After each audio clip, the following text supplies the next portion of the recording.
Inspector Tayai Lakle Ngasisu pudona lakchari Inspector Tayai Chanipan gamar putara mari subatangkat Inspector Tayai haujik thokliba irang asida masiga mari leinana puthokchaba thoram miyambung hektang puthana nabgidama thoramasi puthokchabani matamatamgi thokliba thodo wathoksingda base tawduna puthokchaba adugumba Inspector Tayai gi wari ngasigi wari gi mami Relief Camp Taret subatangka tabisi wari nungsibane sir masidede karino khoido yamna sogor paso dum yawi asuk nungsina na leibe yaba sibu karino makoina tawbasibo masa mathanda-gi khanbasibu karino oisu oiroi dawada karino ne sangja phampi dana khoi masen adu tawdana leiminare adu ga hoji khata loina mapu oige habasibu yabrane masidi prithvi da leiba mi khudi mona mata yaroi da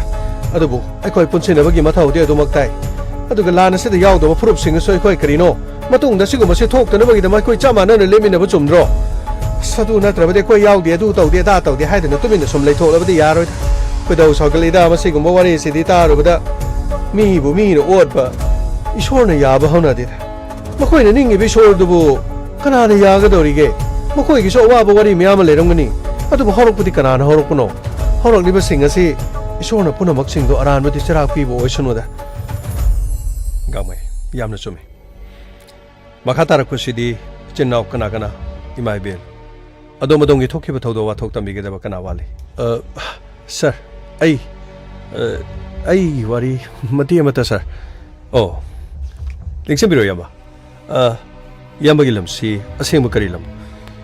sir ai asing budi kangpo pidi nati adubu chahi kunthra muki mamangda subu nomagi leita lare dagi sum ai kangpo pida leijara khiban yamba gi thamoi yoibo wafam adu miyam da muk tambi sir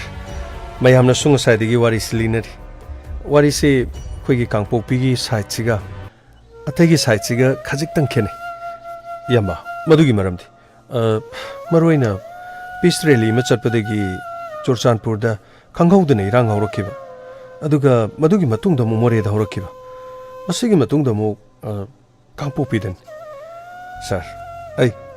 wafam singa si semjin sajan mana thab aina khangjaba aigi khun kangpokpida aina thengnajarakpa asengba wafamsing ado ai madu tamak tamjaki kanagumana tabiragasu lali haina khanbiragasu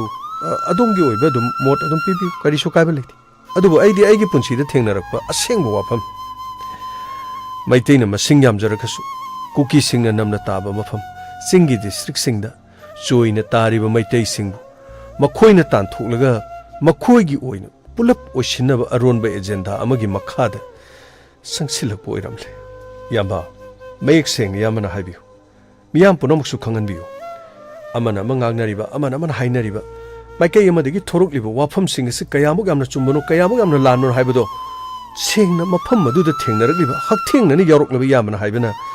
wafam adugi achumba kharadi soidana khangani haibiu yamba sir yamna nungaijai aingonda siguma tanja ama pibibagidama ai sarbusu thagachir yamba aibu thagat pigan aikhoi khonjel thoktrabadine mipung khuding tahandrabadi aikhoi minungsi amata poknadre aikhoi onsinaduna amaga khanaba chainaba amaga sengdok sengjin tawdunu lei migina pulap punchilaga amatoina karamna mai pakkadagi haiduna lalong amagi makhada satharakiba aikhoi gina punna lawminaramaga hojikna lekai khun napak tanaraktuna amana muk adu tawi amana muk ada tawi amana chatkanu hai amana chatkani hai amana ban tawchile amana ban tawro nathi kanagi wana hojik taga doris yamba aikhoi punamok wakhan taminadaba yaroi natrabadine mamai thangde khoi awabu oigedoriben yamba khoigi wari singaste khoi wakhan tadraba singase amuktadi wakhan tahanbe yabra yengsini yamba yamna nungai nauna biba ai nasai so haijakre ai kangpopi da pokpa nati hingnabagi pambai thirakpada adungai komjali singabaga chamapan marfuga taruk aduwaida ikhura amagi matung indana mistri oiraga kangpopi da leirakhibani komjali singabaga chamapan marfudaraga mari 1994 da kangpopi da ai kuki ningol amaga ai mafam aduda nuksinaraki yumban punsida khongdaminaduna chahi homlo aigi khunda somung laiminaki adubu kangpokpida aigi loinabiga loinana leirakhiba yamna kuire kangpokpi hariba mafam ase nungaiba singi manungda dugumba lam amani mi khara phatrabasu mafam adugi ising nuksit afaba phangi thabak sufam nompham amata wate thabak ingkhangi di kari harun suningba nomningba mi singi dine kari mata wate yamna thajadana manipur gi manungda leiriba kangpokpi leibasu yamna nungaiba mafam amadi oi haibabu mafam asida ahanba chahi manga tara aina leirakpadudadi khara khana chainaba tonganba communal gi oiba mo kharada awaba kharadi mayonaki aduguma matam maduda mayonnarakpada manak nakpada leba police station da changsilaga saidang pham he klauki kariguma matamda imphal lomdagi civil society organization makhoina lagtuna compromise tawnaraga ikoi yum da halakpa su dum yaw adubu handaki matang asidino amuk khana hangadaba sumante hanaga manadaba mongda rally amasu dum maksatki satliba rally ase churchanpur da chatkiba aduga more da chatkiba rally adudi manai haibabu mong matau khara khenabadi mising yamana churchanpur da henki adubu makhoina chathariba thabak thong sing asidi makhoi gi di agenda amada makhoi thabak asi chatharakibani haibadi hanadagi plan tawduna lerakhiba aduguma makhal amani fattaba thokdoksing tholakadaba rally nate hainakibanina thoidoknadi khanjalu adubu rally adu loisilakpada hana sinma manba mongda churachanpur more amadi kangpokpina chingba mafam kayada ikan kanadana yum mai thaba amadi nongmai kapa phubuna chingba thodoksin mathang thoraki asukkoina charong marona duna lerkhiba leita laira tathok tasen tawduna punamak singadu leminaraklaba matungda tamthina torkiba simakti thamoi sokna nungaiti kangpokpi derang thokadori haibase aikhodi yamna thengnadi taki adu aikhoi ga hana nungsinana leminaba village authority gi mi amana aingonda pau piraki maduda pau pirakpada natara nakhoi gi lekai de leriba maitai singa do chathok hanganu kangpokpi dadi maitai singbu karisu awana amata thohalo wafam ase aingonda mek sengna hairaki adubu thoningbaba thodok sing tholoidaba oirabadi kangpokpi gi naharol sing oigera natraga town gi bu oigera natraga women society gi oirabasu miyam khangna publicity ama chalaga lauthok piu mado hairuga matamdadi wafam asimati official oina haidokpa yadi haiduna wafam ase kantorak asum haina wari sanaringeda makhoi mayam hopsilaktuna makhoi landaba si hauraki yum thugaiba hauraki mathang pau tanaraki asli kamai tongni toris karam tawsra asidi mayam punamakse irang se loina hongkre kam tawsra simple kari tawne asli yum thungnabagi yumga se loina thugari ne toris kamai tawsi simple sase akoi police station laiba mapado adumdi mapada se police station da changsaladi akoi khara phagani dana law chalo sase 그리셔 떠오르다 버린 나학 레이디 파티가 시게 저기 아기 타드디 한다기 이랑시 나코기 빌레스 어디지 레기도 마야 보는 거죠 와포머시 그데 망종료는 가직당 하이리 하고 와포머시 오피셜로 있는 뭐는 로 소이도 시야디 그리 뒤에 떠오르세 아이나 하이드로 보세 로 차치로 차치 좀도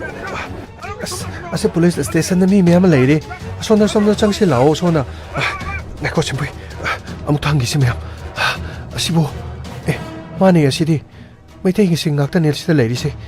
lo changsilo changchabiro kharchora sonda do changchabiro sonda sir kari no je khoi tawdo sir mafam asida leibira khoi sa phagadra kaishu khanbiru mafam asida dine yari mo khoi ngak na khoi thanga aduga ai wa mata jegi sigi mafam sida laga dine amuk sen thok chensin amuk tobiran ai yari makai higher authority ga paw phone na bataw me so da changchel ga pulap lebi thani sir sida leiriba mayam sibu loina se already sir kari gi se boy ai khoi le ai khoi puna mo miyam ngak pa miyam gi pun sibu khoi na shera ba se ai khoi gi thong kari mi khanbiro changchabiro sonda gi changchabiro agak sing na khoi akoi bu fajan thi jadan ngau thani sir asum ne khoi wari sana dana leiringe da police station da makhoi puna mak singa do hupchan na ba mafam adu da langnaki ꯃꯌꯥꯝꯅ ꯂꯥꯡꯂꯤꯕ ꯃꯐꯝ ꯑꯗꯨ ꯌꯧꯁꯜꯂꯛꯀꯗꯕ metre 150ꯔꯣꯝ ꯇꯃꯛ ꯉꯥꯏꯁꯤꯜꯂꯛꯈꯤ ꯃꯈꯣꯏꯁꯨ ꯃꯐꯝ ꯑꯗꯨꯗ ꯄꯥꯛꯇꯤ ꯆꯪꯁꯤꯜꯂꯛꯇꯦ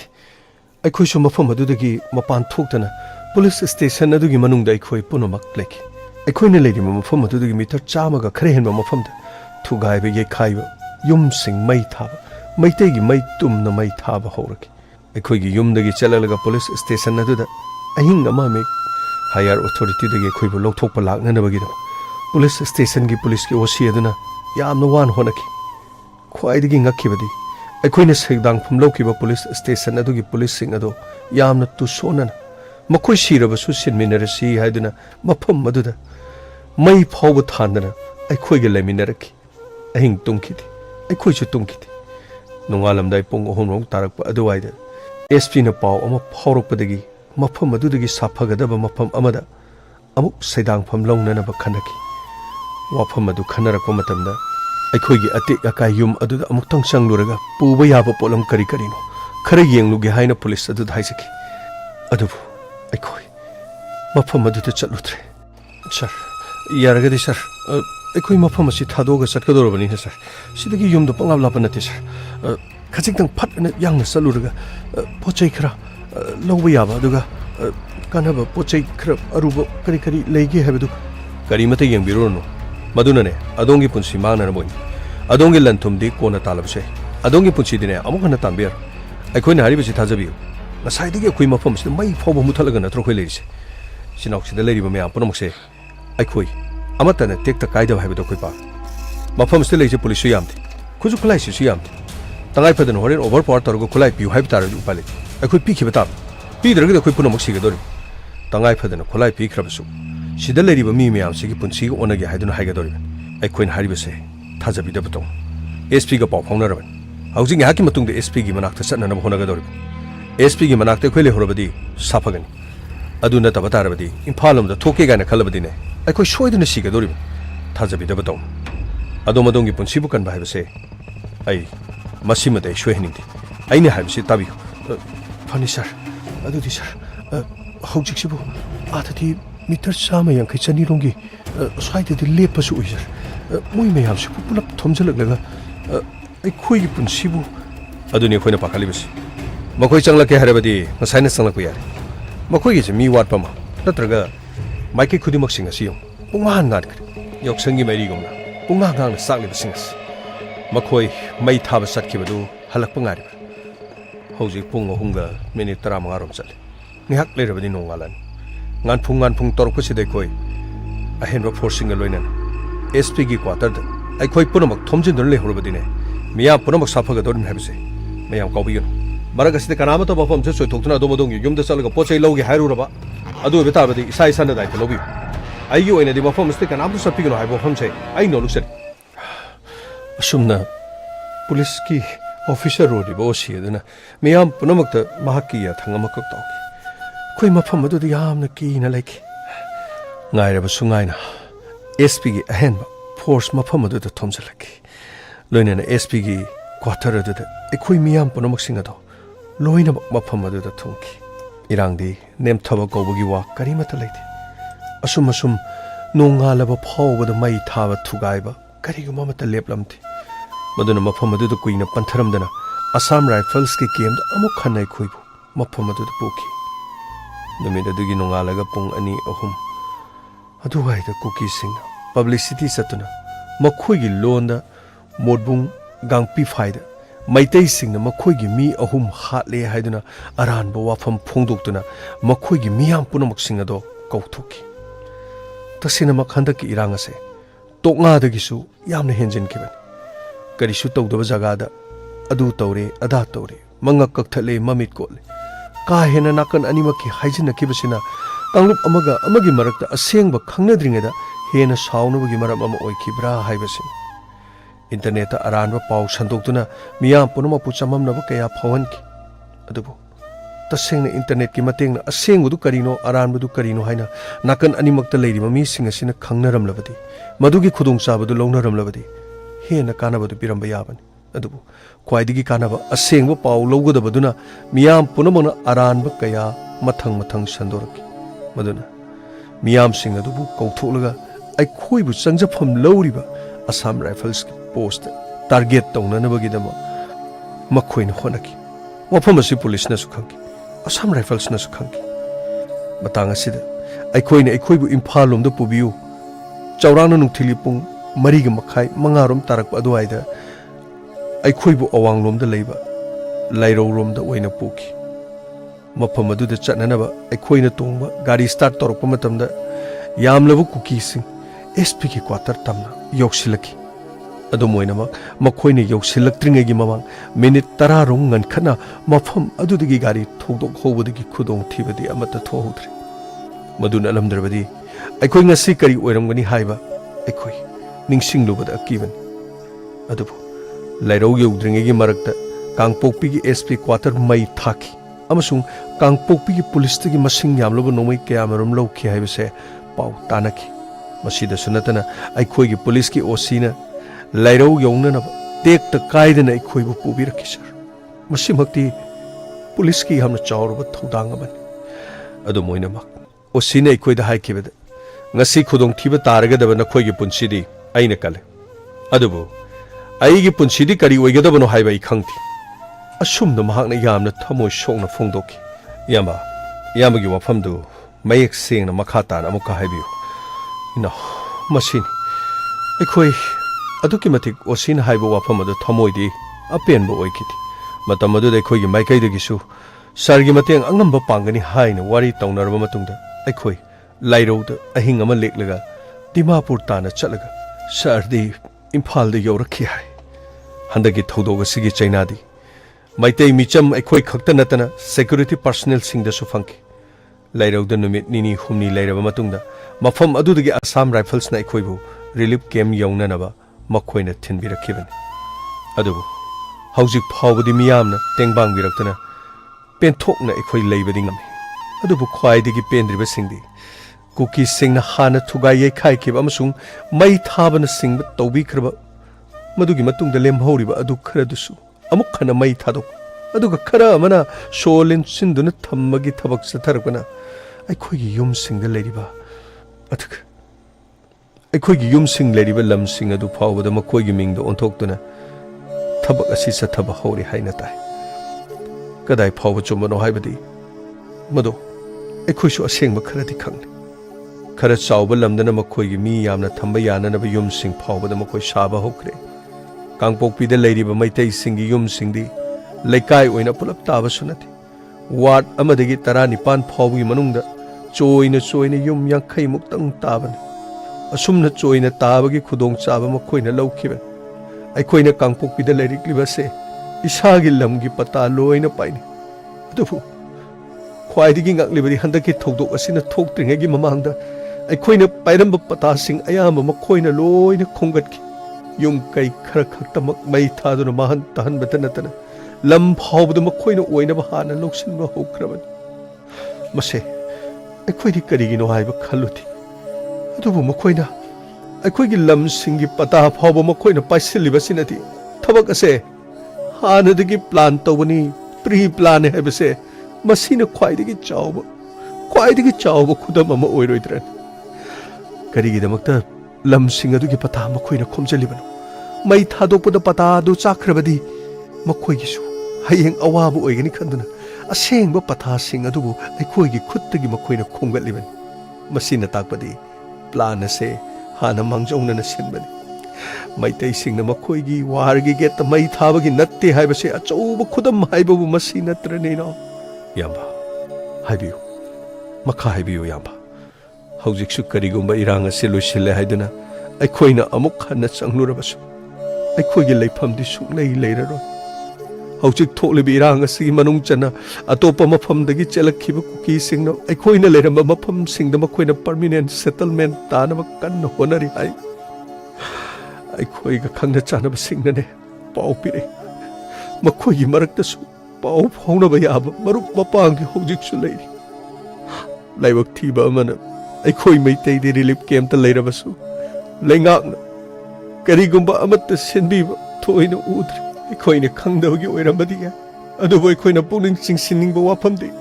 अखोइगी ओइबा permanent settlement तौबा याबा मफम नत्रबसु temporary ओइरबसु leifam amadi silaning maramdi ꯑꯩꯈꯣꯏꯒꯤ ꯄꯨꯟꯁꯤ ꯑꯃꯗꯤ ꯄꯤꯛꯂꯤꯕ ꯊꯋꯥꯏꯁꯤꯡ ꯔꯤꯂꯤꯐ ꯀꯦꯝꯞꯇ ꯑꯁꯨꯃꯛ ꯂꯩꯕ ꯌꯥꯕ ꯅꯠꯇꯦ ꯑꯩꯈꯣꯏꯒꯤ ꯄꯨꯟꯁꯤꯒꯤ ꯋꯥꯅ ꯇꯥꯟꯖꯔꯛꯂꯕ ꯄꯨꯝꯅꯃꯛꯁꯤꯡ ꯑꯗꯨ ꯑꯣꯟꯈ꯭ꯔꯕꯅꯤ ꯍꯧꯖꯤꯛ ꯃꯀꯣꯛꯇꯒꯤ ꯑꯃꯨꯛ ꯍꯟꯅ ꯍꯧꯒꯗꯧꯔꯤꯕ ꯆꯍꯤ 30 ꯆꯪꯅ ꯍꯣꯠꯅꯔꯛꯈꯤꯕ ꯄꯨꯝꯅꯃꯛꯁꯤꯡ ꯑꯁꯨ ꯑꯃꯨꯛ ꯍꯟꯅ ꯃꯀꯣꯛꯇꯒꯤ ꯍꯧꯕ ꯍꯥꯏꯕꯁꯤ ꯑꯩꯈꯣꯏꯅ ꯑꯋꯥꯡ ꯃꯥꯏꯀꯩꯔꯣꯝꯗꯒꯤ ꯍꯥꯏꯕꯗꯤ ꯀꯥꯡꯄꯣꯛꯄꯤ ꯀꯂꯥꯄꯍꯥꯔ ꯃꯣꯔꯕꯨꯡ ꯑꯃꯁꯨꯡ ꯁꯄꯔꯃꯦꯅꯥꯅ ꯆꯤꯡꯕꯗꯒꯤ ꯂꯥꯟꯖꯦꯡꯅꯔꯛꯂꯤꯕ ꯃꯌꯥꯝ ꯑꯁꯤꯒꯤ ꯑꯣꯏꯕ ꯃꯐꯝ ꯆꯥꯕ ꯑꯃꯗ ꯄꯨꯟꯅ ꯇꯦꯝꯄꯔꯔꯤ ꯑꯣꯏꯔꯕꯁꯨ ꯁꯤꯟꯕꯤꯗꯨꯅ ꯂꯩꯉꯥꯛꯅ ꯃꯇꯝ ꯈꯔꯒꯤ ꯑꯣꯏꯅ ꯌꯦꯡꯁꯤꯜꯍꯟꯅꯤꯡꯉꯤ ꯁꯤꯔꯨꯕꯗꯒꯤ ꯍꯤꯡꯂꯛꯂꯕ ꯑꯃꯁꯨꯡ ꯍꯤꯡꯅꯅꯕꯒꯤꯗꯃꯛꯇ ꯆꯦꯟꯊꯣꯔꯛꯂꯕ ꯑꯩꯈꯣꯏꯒꯤ ꯋꯥꯈꯜꯗ ꯑꯋꯥꯕ ꯄꯣꯠꯂꯨꯝ ꯑꯃꯗꯤ ꯑꯗꯨꯃꯛ ꯂꯩꯔꯤ ꯃꯈꯣꯏꯒꯤ ꯇꯝꯊꯤꯔꯕ ꯃꯇꯧ ꯑꯗꯨꯅ ꯑꯉꯥꯡꯗꯒꯤꯅ ꯑꯍꯜ ꯐꯥꯎꯕꯗ ꯁꯪꯁꯪ ꯂꯣꯏꯅ ꯎꯔꯛꯂꯕ ꯉꯥꯛꯇꯅꯤ ꯃꯈꯣꯏꯒꯤꯗꯤ ꯈꯨꯠꯂꯥꯏ ꯄꯥꯏꯕ ꯄꯥꯏꯗꯕ ꯆꯞ ꯃꯥꯟꯅꯩ ꯑꯩꯈꯣꯏ ꯄꯨꯂꯞ ꯍꯤꯡꯃꯤꯟꯅꯁꯤ ꯍꯥꯏꯕꯒꯤ ꯋꯥꯈꯜ ꯃꯈꯣꯏꯒꯤ ꯃꯐꯝꯗ ꯂꯩꯇꯦ ꯑꯗꯨꯅ ꯂꯩꯉꯥꯛꯀꯤ ꯃꯥꯏꯀꯩꯗꯒꯤ ꯑꯊꯨꯕꯗ ꯀꯔꯤꯒꯨꯝꯕ ꯈꯔꯗꯤ ꯁꯣꯏꯗꯅ ꯁꯤꯜꯍꯟꯅꯤꯡꯉꯤ ꯋꯥꯐꯝ ꯑꯁꯤ ꯅꯠꯇꯅ ꯑꯩꯈꯣꯏ ꯀꯂꯛꯄ ꯃꯤꯍꯧꯕ ꯐꯖꯕ ꯑꯔꯨꯕ ꯑꯅꯥꯟꯕ ꯍꯥꯏꯕꯒꯤ ꯋꯥꯈꯜ ꯑꯩꯈꯣꯏꯗ ꯂꯩꯇ꯭ꯔꯦ ꯑꯩꯈꯣꯏ ꯉꯥꯎꯆꯠꯅꯔꯦ ꯑꯩꯈꯣꯏ ꯑꯉꯥꯎꯕ ꯑꯣꯜꯂꯦ ꯑꯩꯈꯣꯏ ꯃꯤꯄꯨꯝ ꯈꯨꯗꯤꯡꯃꯛꯅ ꯑꯩꯈꯣꯏꯕꯨ ꯍꯪꯒꯣꯏꯔꯅꯤ ꯔꯤꯂꯤꯐ ꯀꯦꯝꯞꯁꯤꯡꯗ ꯁꯩꯗꯥꯡꯗꯨꯅ ꯂꯩꯔꯤꯕ ꯑꯩꯈꯣꯏ ꯃꯇꯝ ꯈꯔꯒꯤ ꯇꯨꯡꯗꯗꯤ ꯃꯤꯌꯥꯝ ꯄꯨꯝꯅꯃꯛꯅ ꯑꯃꯨꯛꯀ ꯍꯦꯟꯅ ꯏꯟꯊꯣꯛꯄꯤꯔꯛꯂꯒꯅꯤ ꯃꯤꯌꯥꯝꯒ ꯃꯥꯟꯅꯗꯕꯒꯤ ꯃꯤꯔꯛ ꯇꯤꯟꯗꯕꯒꯤ ꯑꯩꯈꯣꯏꯒꯤ ꯏꯆꯥ ꯏꯁꯨꯁꯤꯡꯅ ꯀꯔꯝꯅ ꯃꯁꯨꯡ ꯃꯃꯥꯟꯅꯕꯁꯤꯡꯒꯤ ꯃꯔꯛꯇ ꯃꯈꯣꯏꯕꯨ ꯃꯤ ꯑꯣꯏꯅ ꯀꯔꯝꯅ ꯂꯦꯟꯒꯗꯒꯦ ꯃꯈꯣꯏꯒꯤ ꯃꯍꯩ ꯃꯁꯤꯡ ꯃꯈꯣꯏꯒꯤ ꯁꯦꯠꯄ ꯆꯥꯕ ꯀꯌꯥꯝ ꯀꯨꯏꯅ ꯃꯤꯅ ꯄꯤꯖꯔꯒ ꯃꯤꯅ ꯑꯩꯈꯣꯏꯒꯤꯗꯃꯛꯇ ꯍꯣꯠꯅꯗꯨꯅ ꯀꯌꯥꯝ ꯀꯨꯏꯅ ꯊꯝꯈꯤꯒꯗꯒꯦ kayam kuida tamkigate iyamba gi wari sitaruraga nanawai khuishu thawai nuaiti adubu iyamba na ngasai kangpok pidagi kuki nupi ma mahaksu iyamba ga puna lakminabra inaw dungo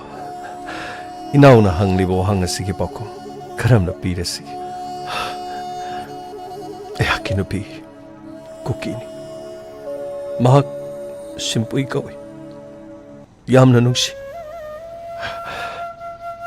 aigi wafam sida aina kukinupi amabu nungsi haiba matamda aikhoigi maitai chilinaw mayam pulamana kari wafam khallamgadage haibadi ai khangba ngamjati adubu ai miyoibani miyoiba mana miyoiba mabu nungsibadi maduda dharma gi khenaba kangluk gi khenaba leite haibadudi ꯄꯨꯝꯅꯃꯛꯅ ꯑꯗꯨꯝ ꯍꯥꯏꯅꯩ ꯑꯗꯨꯕꯨ ꯑꯩꯒꯤ ꯂꯣꯏꯅꯕꯤ ꯀꯨꯀꯤ ꯑꯣꯏꯔꯕꯁꯨ ꯃꯍꯥꯛ ꯑꯩ ꯅꯨꯡꯁꯤ ꯅꯨꯃꯤꯠ ꯑꯗꯨ ꯑꯩꯈꯣꯏ ꯑꯅꯤ ꯊꯋꯥꯏ ꯊꯥꯒꯗꯧꯔꯦ ꯍꯥꯏꯗꯨꯅ ꯆꯦꯟꯃꯤꯟꯅꯔꯛꯈꯤ ꯏꯁꯥꯁꯤꯡ ꯑꯗꯨꯒ ꯁꯨꯝ ꯆꯦꯟꯃꯤꯟꯅꯔꯛꯄꯗ ꯄꯨꯂꯤꯁ ꯁ꯭ꯇꯦꯁꯟ ꯃꯗꯨꯗꯒꯤ ꯑꯦꯁꯄꯤꯒꯤ ꯃꯅꯥꯛ ꯃꯗꯨꯗꯒꯤ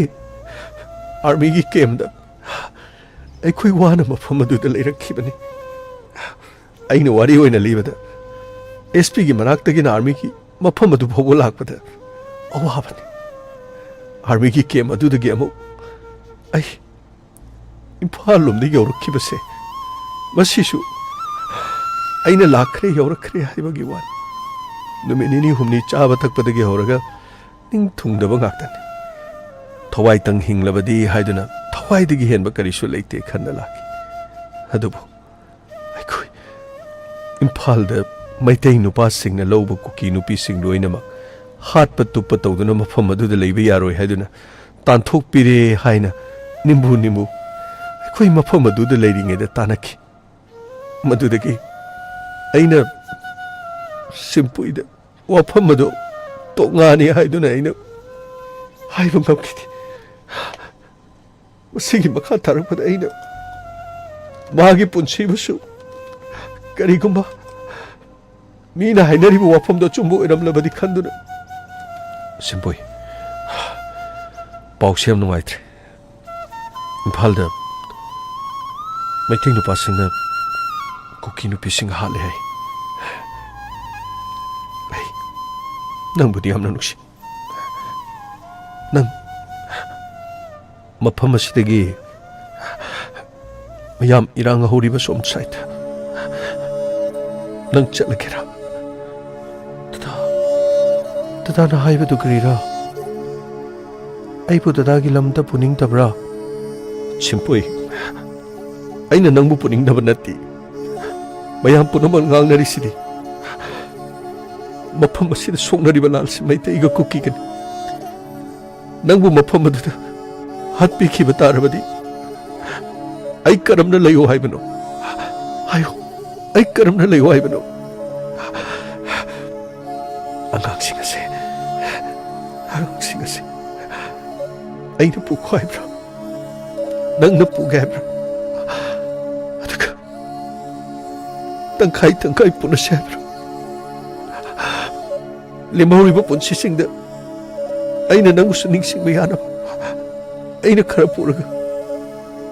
ꯅꯪꯅꯁꯨ ꯑꯩꯕꯨ ꯅꯤꯡꯁꯤꯡꯕ ꯌꯥꯅꯅꯕ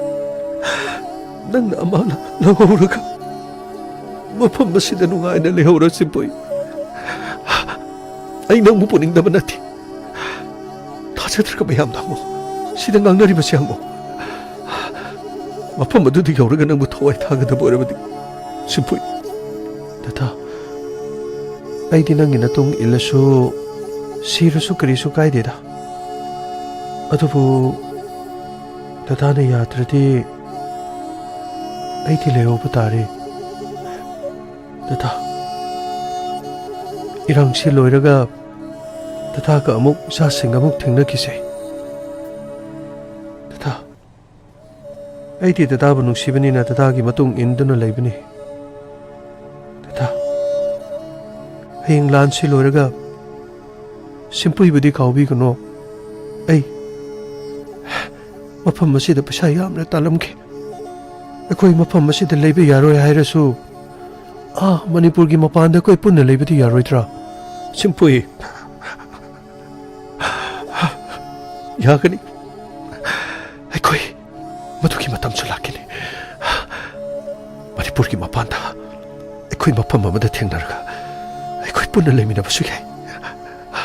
ꯃꯗꯨꯒꯤ ꯃꯇꯝ ꯁꯣꯏꯗꯅ ꯂꯥꯛꯄꯁꯨ ꯑꯣꯏꯁꯅꯨ ꯁꯤꯝꯄꯨꯏ ꯗꯗꯥ ꯑꯗꯨꯗꯤ ꯐꯔꯦ ꯃꯇꯝ ꯄꯨꯝꯅꯃꯛꯇ ꯗꯗꯥ ꯑꯩꯒꯤ ꯅꯝꯕꯔꯗꯤ ꯅꯪꯒꯤ ꯐꯣꯟꯗ ꯑꯗꯨꯝ ꯌꯥꯎꯒꯅꯤꯀꯣ ꯑꯩꯒꯤ ꯐꯣꯟꯗꯁꯨ ꯗꯗꯥꯒꯤ ꯅꯝꯕꯔ ꯑꯗꯨꯝ ꯌꯥꯎꯒꯅꯤ ꯗꯗꯥ ꯑꯩꯅ ꯃꯐꯝ ꯑꯁꯤꯗ ꯂꯩꯔꯁꯨ ꯐꯣꯟꯗ ꯑꯗꯨꯝ ꯇꯨꯃꯤꯟꯅ ꯋꯥꯔꯤ ꯁꯥꯟꯅꯔꯒ ꯀꯔꯤ ꯀꯔꯤꯅꯣ ꯑꯗꯨꯝ ꯄꯥꯎ ꯐꯥꯎꯅꯁꯦ ꯗꯗꯥ ꯅꯪꯁꯨ ꯁꯣꯏꯗ ꯉꯥꯝꯇꯕ ꯑꯣꯏꯌꯣ ꯑꯩꯁꯨ ꯃꯐꯝ ꯑꯁꯤꯗ ꯍꯤꯡꯅꯕꯒꯤꯗꯃꯛ ꯑꯗꯨꯝ ꯂꯩꯔꯝꯈꯤ ꯑꯩ ꯗꯗꯥꯅ ꯂꯥꯛꯄ ꯑꯗꯨꯝ ꯉꯥꯏꯔꯝꯈꯤꯀꯣ ꯁꯤꯝꯄꯨꯏ ꯑꯩ ꯎꯄꯥꯏ ꯂꯩꯇ꯭ꯔꯦ ꯅꯪꯕꯨ ꯑꯩꯒꯤ ꯌꯨꯝꯂꯣꯝꯗ ꯄꯨꯅꯅꯕꯒꯤ ꯑꯩꯒꯤ ꯊꯧꯅꯥ ꯂꯩꯇ꯭ꯔꯦ ꯅꯪ ꯑꯩꯕꯨ ꯋꯥꯔꯧꯒꯅꯨꯀꯣ ꯁꯤꯝꯄꯨꯏ ꯗꯗꯥ ꯑꯩ ꯀꯔꯤꯁꯨ ꯋꯥꯔꯧꯗꯦ ꯏꯔꯥꯡ ꯑꯁꯤꯅꯅꯦ ꯍꯌꯦꯡ ꯏꯔꯥꯡ ꯐꯔꯀꯥꯟꯗ ꯑꯩꯈꯣꯏ ꯑꯃꯨꯛ ꯁꯣꯏꯗꯅ ꯎꯅꯁꯤꯀꯣ ꯗꯗꯥ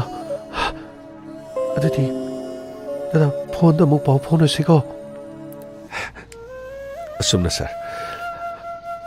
ꯁꯤꯝꯄꯨꯏꯒ ꯑꯩꯒ ꯃꯐꯝ ꯑꯗꯨꯗ ꯀꯞꯃꯤꯟꯅꯕ ꯌꯥꯕ ꯀꯞꯃꯤꯟꯅꯔꯕ ꯃꯇꯨꯡꯗ ꯃꯍꯥꯛ ꯀꯥꯡꯄꯣꯛꯄꯤꯗ ꯑꯗꯨꯃꯛ ꯃꯐꯝ ꯑꯗꯨꯗ ꯂꯩꯍꯧꯔꯦ ꯃꯩꯇꯩ ꯈꯔꯗꯤ ꯀꯨꯀꯤ ꯅꯨꯄꯤ ꯂꯧꯔꯒ ꯃꯃꯤꯡ ꯑꯣꯟꯈꯤꯕ ꯂꯥꯏꯅꯤꯡ ꯂꯝꯕꯦꯟ ꯐꯥꯎꯕ ꯑꯣꯟꯈꯤꯕ ꯃꯈꯣꯏꯒꯤ ꯃꯔꯛꯇ ꯂꯩꯕ ꯀꯤꯕꯗꯒꯤ ꯑꯩꯈꯣꯏꯔꯣꯝꯗ ꯑꯃꯨꯛꯁꯨ ꯍꯜꯂꯛꯄ ꯀꯤꯕꯗꯒꯤ ꯃꯄꯥꯟꯂꯣꯝꯗ ꯆꯦꯟꯈꯤꯕ ꯀꯌꯥꯁꯨ ꯌꯥꯎꯈ꯭ꯔꯦ ꯃꯐꯝ ꯑꯗꯣ ꯃꯇꯝ ꯑꯃꯗꯗꯤ ꯁꯨꯞꯅꯇꯪꯒꯤ ꯀꯨꯀꯤꯒꯤ ꯃꯤꯁꯨ ꯌꯥꯝꯅ ꯇꯥꯔꯝꯗꯦ ꯍꯥꯏ ꯅꯦꯄꯥꯂꯤꯒꯤ ꯌꯨꯝ 10ꯃꯨꯛꯁꯨ ꯃꯐꯝ ꯑꯗꯨꯗ ꯂꯩꯔꯝꯃꯤ ꯇꯁꯦꯡꯅꯃꯛ ꯍꯥꯏꯔꯕꯗ ꯃꯐꯝ ꯑꯗꯨꯗ ꯀꯩꯊꯦꯜ ꯃꯥꯟꯕꯤ ꯍꯥꯏꯅ ꯈꯪꯅꯕ ꯃꯐꯝ ꯑꯗꯨꯒ KNC ꯃꯤꯂꯤꯇꯔꯤ ꯀꯣꯂꯣꯅꯤ ꯍꯥꯏꯕ ꯃꯐꯝ ꯑꯗꯨꯒꯗ ꯀꯨꯀꯤꯒꯤ ꯌꯨꯝ 14ꯔꯣꯝ ꯃꯗꯨꯗꯒꯤ ꯍꯦꯟꯅ ꯂꯩꯔꯝꯗꯦ ꯃꯇꯝ ꯑꯗꯨꯗ ꯀꯂꯥꯄꯥꯍꯥꯔ ꯑꯃꯁꯨꯡ ꯕ꯭ꯔꯤꯇꯤꯁꯀꯤ ꯋꯥꯔꯛꯁꯣꯞ ꯍꯥꯏꯅ ꯃꯐꯝ ꯑꯗꯨ ꯈꯪꯅꯔꯝꯃꯤ ꯃꯇꯝ ꯑꯗꯨꯗ ꯃꯩꯇꯩꯒꯤ ꯌꯨꯝꯅꯥꯛ 33ꯔꯣꯝ ꯇꯥꯔꯝꯃꯤ ꯑꯗꯨꯕꯨ ꯍꯧꯖꯤꯛꯇꯤ ꯏꯝꯐꯥꯜ ꯂꯣꯝꯗ ꯍꯣꯡꯅꯈꯤꯕ ꯑꯗꯨꯒ ꯃꯁꯤꯡꯁꯤ 24ꯔꯣꯝꯇ ꯉꯥꯏꯔꯦꯅ ꯍꯥꯏꯅꯩ ꯏꯌꯥꯝꯕꯒꯤ ꯋꯥꯐꯝꯁꯤꯗꯤ ꯇꯥꯔꯨꯕꯗ ꯊꯃꯣꯏꯗ ꯌꯥꯝꯅ ꯁꯣꯛꯏ ꯑꯗꯨꯕꯨ ꯏꯌꯥꯝꯕ ꯀꯨꯀꯤ ꯅꯨꯄꯤ ꯂꯧꯕ ꯑꯗꯨꯒ ꯀꯨꯀꯤ ꯅꯨꯄꯥꯅ ꯃꯩꯇꯩ ꯅꯨꯄꯤ ꯂꯧꯕ ꯑꯁꯤꯒꯨꯝꯕꯁꯤꯗꯤ ꯆꯥꯔꯧ ꯃꯔꯧꯅꯕꯅꯤꯅ ꯅꯥꯀꯟ ꯑꯅꯤꯃꯛꯀꯤ ꯑꯣꯏꯅ ꯑꯗꯨꯝ ꯊꯣꯛꯏ ꯑꯗꯨꯕꯨ ꯍꯥꯏꯔꯤꯕ ꯀꯥꯡꯂꯨꯞ ꯑꯅꯤꯁꯤꯅ ꯃꯥꯒꯤ ꯅꯨꯄꯤ ꯄꯨꯊꯣꯛꯑꯒ ꯍꯥꯠꯂꯦ ꯍꯥꯏꯕꯁꯤꯗꯤ ꯑꯃꯠꯇ ꯇꯥꯗꯦ꯫ ꯁꯥꯔ, ꯑꯗꯨꯕꯨꯗꯤ ꯆꯨꯝꯃꯤ꯫ ꯑꯗꯨꯒꯨꯝꯕ ꯊꯧꯗꯣꯛ ꯋꯥꯊꯣꯛꯁꯤꯡ ꯑꯃꯠꯇ ꯂꯩꯔꯝꯗꯦ꯫ ꯍꯣꯏ, ꯂꯩꯀꯥꯏ ꯑꯃꯗ ꯀꯨꯀꯤ ꯅꯨꯄꯤ ꯂꯧꯕ, ꯑꯗꯨꯒ ꯃꯐꯝ ꯑꯗꯨꯗ ꯃꯤꯌꯥꯝꯅ ꯅꯤꯝꯕꯨ ꯉꯥꯡꯅꯩ ꯍꯥꯏꯗꯅ ꯂꯩꯕ ꯇꯟꯕꯗꯒꯤ ꯃꯐꯝ ꯑꯁꯤꯗꯒꯤ ꯐ꯭ꯂꯥꯏꯠ ꯇꯣꯡꯗꯨꯅ ꯆꯠꯈ꯭ꯔꯒ ꯑꯇꯣꯞꯄ ꯃꯐꯝꯗ ꯂꯩꯕ, ꯊꯕꯛ ꯇꯧꯗꯨꯅ ꯂꯩꯕ, ꯑꯣꯖꯥ ꯑꯣꯏꯗꯨꯅ ꯂꯩꯕ, ꯑꯗꯨꯒꯨꯝꯕ ꯋꯥꯐꯝ ꯀꯌꯥ ꯃꯔꯨꯝꯁꯤꯗ꯫ ꯑꯗꯨꯕꯨ ꯍꯧꯖꯤꯛꯇꯤ ꯑꯩꯅ ꯃꯥꯕꯨ ꯅꯨꯡꯁꯤ ꯍꯥꯏꯗꯨꯅ ꯃꯇꯧ ꯀꯔꯝꯅ ꯂꯧꯔꯨꯒꯅꯤ? ꯂꯩꯕꯥꯛ ꯑꯁꯤꯒꯤ ꯏꯔꯥꯡ ꯂꯣꯏꯕ ꯉꯥꯏꯕ꯫ ꯑꯩꯈꯣꯏ ꯑꯅꯤ ꯐꯣꯟꯗ ꯀꯔꯝ ꯇꯧꯔꯤ, ꯑꯉꯥꯡꯁꯤꯡ ꯀꯔꯤ ꯇꯧꯔꯤ, ꯀꯔꯤ ꯋꯥꯠꯂꯤ, ꯑꯩꯈꯣꯏ ꯑꯅꯤ ꯄꯥꯎ ꯐꯥꯎꯅꯗꯨꯅ ꯑꯗꯨꯃꯛ ꯀꯞꯃꯤꯟꯅꯗꯨꯅ ꯂꯩꯔꯤ꯫ ꯑꯩꯈꯣꯏ ꯑꯅꯤꯒꯤ ꯑꯄꯥꯝꯕꯗꯤ ꯍꯥꯟꯅꯒꯨꯝꯅ ꯅꯨꯡꯁꯤ ꯆꯥꯟꯅꯅ ꯂꯩꯃꯤꯟꯅꯕ, ꯑꯗꯨꯒ ꯃꯍꯧꯁꯥꯒꯨꯝꯅ ꯏꯪꯅ ꯆꯤꯛꯅ ꯂꯩꯃꯤꯟꯅꯕꯗꯨꯅꯤ ꯁꯥꯔ ꯑꯩꯈꯣꯏꯅ ꯄꯥꯝꯂꯤꯕꯁꯤ꯫ ꯏꯌꯥꯝꯕꯒꯤ ꯊꯃꯣꯏꯗ ꯐꯥꯎꯕꯤꯔꯝꯒꯗꯕ ꯋꯥꯈꯜꯗꯨ ꯑꯩ ꯃꯨꯟꯅ ꯆꯞ ꯆꯥꯅ ꯈꯪꯖꯩ꯫ ꯑꯗꯨꯒ ꯏꯌꯥꯝꯕ, ꯃꯐꯝ ꯑꯗꯨꯗ ꯂꯩꯍꯧꯔꯤꯕ ꯏꯌꯥꯝꯕꯒꯤ ꯂꯣꯏꯅꯕꯤ ꯏꯇꯩꯃꯗꯨꯁꯨ ꯃꯐꯝ ꯑꯗꯨꯗ ꯏꯌꯥꯝꯕꯕꯨ ꯈꯧꯔꯥꯡꯅ ꯁꯣꯏꯗꯅ ꯉꯥꯏꯔꯝꯈꯤꯒꯅꯤ꯫ ꯃꯁꯤ ꯄꯨꯝꯅꯃꯛꯁꯤ ꯈꯪꯕꯤꯔꯒ ꯑꯩꯈꯣꯏꯕꯨ ꯁꯦꯝꯕꯤꯔꯤꯕ ꯃꯄꯨꯅ ꯄꯨꯝꯅꯃꯛꯁꯤ ꯑꯐꯕ ꯁꯤꯟꯕꯤꯔꯛꯄ ꯑꯣꯏꯁꯅꯨ꯫ ꯏꯕꯨꯡꯉꯣ, ꯀꯅꯥꯅꯣ? ꯇꯥꯗ, ꯇꯨꯡꯗ ꯂꯩꯕꯤꯔꯤꯗꯨꯅ? ꯏꯅꯥꯎ ꯏꯕꯨꯡꯉꯣ, ꯑꯩꯒ ꯂꯥꯛꯃꯤꯟꯅꯖꯕꯅꯤ꯫ ꯈꯔ ꯑꯍꯟꯗꯤ ꯑꯣꯏꯔꯦ꯫ ꯃꯥꯁꯨ ꯋꯥꯍꯩ ꯃꯆꯥ ꯑꯃꯅꯤꯇꯪ ꯍꯥꯏꯖꯅꯤꯡꯉꯦ ꯍꯥꯏꯗꯅ꯫ ꯏꯕꯨꯡꯉꯣ, ꯑꯩꯗꯤ ꯌꯥꯝ ꯁꯥꯡꯅꯒ ꯍꯥꯏꯖꯗꯧ ꯅꯠꯇꯦ꯫ ꯌꯥꯝꯅ ꯋꯥꯐꯝ ꯑꯁꯤꯗ ꯑꯗꯨ ꯑꯗꯥꯅ ꯑꯩꯗꯤ ꯍꯥꯏꯕꯁꯨ ꯀꯥ ꯍꯦꯟꯅꯁꯨ ꯍꯩꯖꯗꯦ꯫ ꯑꯩ ꯏꯁꯥꯒꯤ ꯆꯍꯤ 35 ꯁꯨꯔꯦ꯫ ꯉꯁꯥꯏ ꯑꯩꯈꯣꯏ ꯏꯅꯥꯎꯅ ꯍꯥꯏꯈꯤꯕꯗꯣ, ꯍꯧꯖꯤꯛꯇꯤ ꯌꯨꯝꯅꯥꯛ ꯌꯥꯝꯅ ꯂꯩꯇ꯭ꯔꯦ꯫ ꯅꯦꯄꯥꯂꯤꯒꯤ ꯌꯨꯝ 10 ꯈꯛ ꯇꯥꯔꯝꯃꯤ, ꯑꯗꯨꯒ ꯍꯧꯖꯤꯛꯇꯤ ꯌꯨꯝꯅꯥꯛꯇꯨ 20-25 ꯃꯨꯛ ꯇꯥꯔꯝꯃꯤ ꯍꯥꯏꯕꯗꯣ, ꯑꯗꯨꯒꯤ ꯃꯈꯥꯗꯣ ꯑꯩ ꯑꯗꯥꯏꯗꯣ ꯑꯝꯇ ꯍꯥꯏꯖꯒꯦ ꯇꯧꯕꯅꯤ꯫ ꯍꯥꯏꯕꯤꯌꯨ ꯇꯥꯔꯦ꯫ ꯃꯦꯒꯤ ꯇꯥꯡ 3ꯒꯤ ꯅꯨꯃꯤꯗꯥꯡ ꯄꯨꯡ 10 ꯃꯨꯛ ꯇꯥꯔꯛꯄꯗꯥꯏꯗ ꯀꯨꯀꯤꯁꯤꯡꯅ ꯑꯩꯈꯣꯏꯅ ꯂꯩꯔꯤꯕ ꯌꯨꯝꯁꯤꯡ ꯑꯗꯨꯕꯨ ꯂꯣꯏꯅ ꯀꯣꯏꯁꯤꯜꯂꯒ ꯊꯝꯈꯤ꯫ ꯑꯩꯈꯣꯏꯗꯤ ꯍꯥꯟꯅꯅ ꯆꯦꯟꯊꯣꯛꯂꯒ ꯌꯨꯝ ꯑꯗꯨꯗꯤ ꯈꯔ ꯂꯥꯞꯅ ꯂꯩꯕ ꯇꯣꯅꯨꯄꯣꯛꯄꯤ ꯊꯪꯒꯥꯜ ꯅꯥꯒꯥ ꯈꯨꯜꯗ ꯆꯦꯟꯁꯤꯜꯂꯒ ꯑꯩꯈꯣꯏꯗꯤ ꯃꯐꯝꯗꯨꯗꯅꯦ ꯈꯨꯟꯖꯥꯁꯤꯡꯅ ꯉꯥꯛ ꯁꯦꯟꯗꯨꯅ ꯑꯩꯈꯣꯏꯗꯤ ꯊꯝꯕꯤꯔꯤꯕꯅꯤ꯫ ꯌꯥꯝ ꯁꯦꯡꯅ ꯍꯥꯏꯔꯗꯤ ꯅꯥꯒꯥꯒꯤ ꯏꯆꯤꯟ ꯏꯅꯥꯎꯁꯤꯡꯅ ꯑꯩꯈꯣꯏꯕꯨ ꯉꯥꯛ ꯁꯦꯜꯂꯝꯗ꯭ꯔꯗꯤ ꯃꯐꯝ ꯑꯁꯤꯗ ꯂꯥꯛꯏꯁꯤꯕꯨ ꯑꯩꯈꯣꯏ ꯂꯥꯝꯗꯕꯁꯨ ꯌꯥꯏ꯫ ꯃꯩꯇꯩꯒꯤ ꯌꯨꯝ 25 ꯃꯨꯛ ꯂꯣꯏꯅ ꯃꯩꯁꯤ ꯊꯥꯗꯣꯛꯄꯤꯒꯅꯨꯀꯣ ꯏꯕꯨꯡꯉꯣ, ꯂꯣꯏꯅꯃꯛ ꯍꯦꯛꯇ꯫ ꯃꯩꯇꯩꯒꯤ ꯗꯨꯀꯥꯟ 5-6 ꯃꯗꯨꯅ ꯂꯨꯠ ꯄꯥꯠ ꯇꯧꯗꯨꯅ ꯃꯁꯤꯗ ꯃꯈꯣꯏꯅ ꯇꯧꯕꯁꯤ ꯀꯩꯅꯣꯅꯦ? ꯃꯗꯨꯗꯒꯤ SP ꯗ ꯄꯥꯎ ꯄꯤꯕꯗ ꯑꯌꯨꯛꯀꯤ ꯄꯨꯡ 6 ꯇꯥꯔꯛꯄ ꯑꯗꯨꯋꯥꯏꯗ ꯃꯩꯇꯩ ꯃꯆꯥ OC ꯑꯃꯅ ꯒꯥꯔꯤ ꯂꯨꯆꯤꯡꯕ 3ꯁꯤ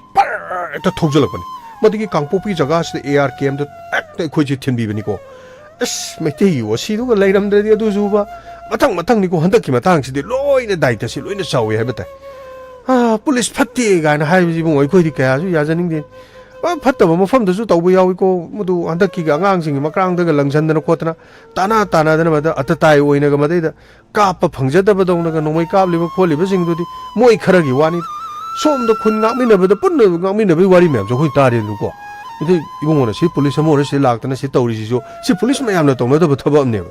ꯀꯥ ꯍꯦꯟꯅ ꯁꯤꯒꯨꯝꯕꯁꯤ ꯔꯤꯂꯤꯐ ꯀꯦꯝꯗꯒ ꯄꯨꯂꯤꯁꯅꯒ ꯆꯠꯂꯒ ꯁꯨꯃꯥꯏꯅ ꯇꯧꯏ ꯈꯣꯠꯂꯤ ꯑꯩꯈꯣꯏ ꯏꯃꯤꯠꯁꯦ ꯇꯥꯡꯅꯤ ꯏꯕꯨꯡꯉꯣ꯫ ꯇꯧꯗꯤ ꯇꯧꯔꯝꯕ ꯌꯥꯏꯀꯣ, ꯆꯠꯂꯝꯕ ꯌꯥꯏꯀꯣ, ꯑꯗꯨ ꯎꯗꯦꯕ ꯑꯩꯈꯣꯏ ꯎꯗꯦꯕ꯫ ꯌꯥꯝ ꯁꯦꯡꯅ ꯏꯕꯨꯡꯉꯣ, ꯑꯩꯈꯣꯏꯅ ꯌꯧꯈꯤꯕ ꯃꯇꯝꯗ ꯃꯩꯇꯩ ꯃꯆꯥ ꯈꯔꯁꯨꯅꯦ ꯍꯥꯟꯅ ꯑꯗꯨꯝ ꯂꯩꯔꯝꯃꯦ꯫ ꯑꯗꯒꯤ ꯑꯩꯈꯣꯏ ꯄꯨꯂꯞ ꯄꯨꯜꯂꯒ ꯃꯩꯇꯩ 150ꯃꯨꯛ ꯁꯨꯔꯦꯅꯦ ꯏꯕꯨꯡꯉꯣ꯫ ꯃꯗꯒꯤꯗꯤ ꯀꯦꯝ ꯑꯗꯨꯗꯒꯤ ꯐꯤꯕꯝꯗꯨ ꯎꯕꯗ ꯑꯩꯈꯣꯏꯅ ꯐꯦꯟꯁꯤꯡ ꯑꯁꯤ ꯃꯇꯤꯛ ꯆꯥꯗꯦ, ꯑꯗꯨꯅ ꯃꯔꯝ ꯑꯁꯤꯅ ꯑꯩꯈꯣꯏꯕꯨ ꯀꯌꯥꯃꯨꯛ ꯅꯈꯣꯏꯅ ꯆꯦꯛꯁꯤꯟꯅ ꯉꯥꯛꯄꯤꯒꯗꯣꯏꯅꯣ ꯍꯥꯏꯕ ꯃꯇꯝꯗ ꯑꯁꯥꯝ ꯔꯥꯏꯐꯜꯁꯤꯡꯅꯕ ꯀꯔꯤꯝꯇ ꯋꯥꯒꯅꯨ, ꯑꯩꯈꯣꯏ 25 ꯃꯨꯛꯇꯪ ꯂꯩꯔꯕꯁꯨ ꯅꯈꯣꯏꯕꯨ ꯉꯥꯛ ꯁꯦꯟꯒꯅꯤ ꯀꯥꯏꯅ ꯍꯦꯛꯇ ꯕꯔꯥ ꯍꯦꯛꯇ ꯍꯤꯟꯗꯤꯁꯦ ꯍꯦꯛꯇ ꯅꯌꯥꯝꯕꯒ ꯍꯦꯛꯇ ꯄꯥꯏꯊꯠꯂꯒ ꯍꯦꯛꯇ ꯂꯣꯟꯅꯕꯅꯤꯀꯣ ꯏꯕꯨꯡꯉꯣ꯫ ꯏꯌꯥꯝꯕꯒꯤ ꯋꯥꯐꯝꯁꯤꯅ ꯑꯃꯨꯛ ꯅꯣꯛꯍꯜꯂꯦ꯫ ꯏꯌꯥꯝꯕꯗꯤ ꯑꯋꯥꯕꯁꯤ ꯊꯣꯏꯅ ꯊꯦꯡꯅꯔꯛꯇꯕ ꯃꯥꯜꯂꯤ꯫ ꯏꯕꯨꯡꯉꯣ, ꯋꯥꯕꯒꯤ ꯋꯥꯗꯤ ꯂꯣꯏꯅ ꯋꯥꯔꯕꯅꯤ꯫ ꯍꯣꯏ ꯆꯨꯝꯃꯤ, ꯑꯩꯈꯣꯏꯒꯤ ꯏꯅꯥꯎꯒꯤ ꯃꯪꯒꯤꯒꯤ ꯃꯥꯒꯤ ꯂꯣꯏꯅꯕꯤꯒ ꯂꯥꯞꯅꯕ ꯀꯥꯏꯅꯕꯁꯤ ꯃꯁꯤꯃꯛꯇꯤ ꯑꯗꯨꯃꯛ ꯇꯧꯗ꯭ꯔꯒꯁꯨ ꯏꯕꯨꯡꯉꯣ, ꯅꯌꯥꯝꯕꯗꯤ ꯆꯍꯤ 35 ꯁꯨꯔꯦꯗ, ꯑꯋꯥ ꯑꯅꯥ ꯂꯣꯏ ꯊꯦꯡꯅꯔꯕꯅꯤꯗ꯫ ꯃꯗꯨ ꯑꯩꯅ ꯊꯦꯡꯅꯖꯕ ꯋꯥꯐꯝꯗꯨꯅꯦꯕꯀꯣ꯫ ꯃꯗꯨꯒꯤ ꯍꯤꯟꯗꯤꯁꯦ ꯑꯩꯅ ꯕꯔꯥ ꯍꯦꯛꯇ ꯂꯣꯟꯊꯠꯅꯕꯅꯤꯀꯣ इबुङो। अरे बता दो यार, देखो यहाँ जो फेंसिंग से इतना खराब हुआ है, इतना खराब है। देखो यहाँ आप लोग कितना है, मतलब बाबा जी हम लोग उतना नहीं है, फिर भी 25 ऐसा होगा। अरे बाप रे, 25? हम यहाँ 150 और आप लोग 25? अरे मर जाएगा, सब मर जाएगा। ये कुकी लोग जो ना सब हथियार हाथों में पकड़ा हुआ है। देखो कल परसों से क्या हुआ है, सब घर जला दिया, गोली चलाया। देखो अभी तक दूर से गोली का आवाज आ रहा है। अरे तुम आर्मी सिर्फ 25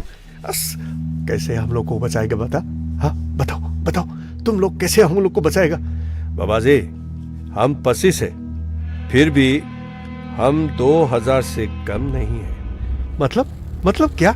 एक एक आदमी रावण का शक्ल लेगा क्या? हाँ, एक एक आदमी 10-10 आदमी के रो लेगा। बाबा जी गुस्सा मत हो जाइए।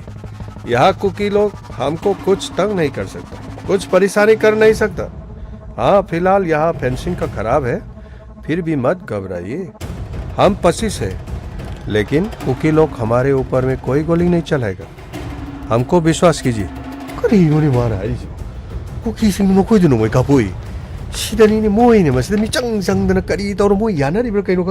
이제 펜싱 내 떠르지 노이니 세가라가 시 떠올리지고 그때 시다 까양 꾸이노 뭐이네 꾸이부시 깐느나 레게 도리노 아스 강드레데 까리노 강드레 까리노 뭐이네 떠르지고 시 뭐펌 주고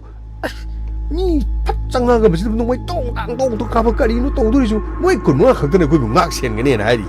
아스 까리 하이노니 아들 이르고 쿠키싱 마식 티브도 잠리 정하디 소이드로인 탕텐 빠이드는 모이드 로이 nga이드는 레레 아스 까리노 또리블 리라시고